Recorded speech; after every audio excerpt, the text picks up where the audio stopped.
પહલગામ આતંકવાદી હુમલા બાદ ભારતે તુર્કી અને અઝરબૈજાન સાથેના સંબંધો તોડી નાખવાનું શરૂ કરી દીધું છે, જે ખુલ્લેઆમ પાકિસ્તાનને સમર્થન આપી રહ્યા છે.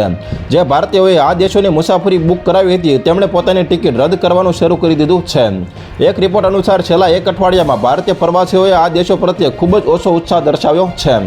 આ સમયગાળા દરમિયાન અઝરબૈજાન અને તુર્કીમાં ટિકિટ બુકિંગમાં 60% ઘટાડો થયો છે, જ્યારે ટિકિટ રદ કરવામાં 250% વધારો થયો છે. આપણા દેશ સાથે એકતામાં અને આપણા શસ્ત્ર દળો પ્રત્યેના આદરમાં અમે આ ભાવનાને મજબૂત સમર્થન આપીએ છીએ અને દરેકને અઝરબૈજાન અને તુર્કીએ બિનજરૂરી મુસાફરી ટાળવાની સલાહ આપીએ છીએ.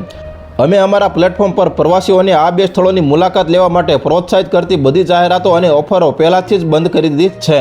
ટ્રાવેલ એજન્ટ્સ એસોસિએશન ઓફ ઇન્ડિયાના ભૂતપૂર્વ પ્રમુખ જ્યોતિ માયાલે જણાવ્યું હતું કે ભારત પાકિસ્તાન સંઘર્ષમાં તુર્કી દ્વારા ડ્રોનનો ઉપયોગ અમારી લાગણીઓ વિરુદ્ધ ગયો હતો. અમે આ બંને દેશોને પર્યટન ક્ષેત્રે ઘણી મદદ કરી છે, ખાસ કરીને કોરોના મહામારી પછી અમે તેમને વધુ ટેકો આપ્યો. ગયા વર્ષે ભારતમાંથી 3,30,000 લોકો તુર્કીએ ગયા હતા. તુર્કીના અર્થતંત્રમાં અમારું લગભગ 4,000 કરોડ રૂપિયાનું રોકાણ છે. અમારી વચ્ચે વેપારનું કદ પણ ખૂબ મોટું છે.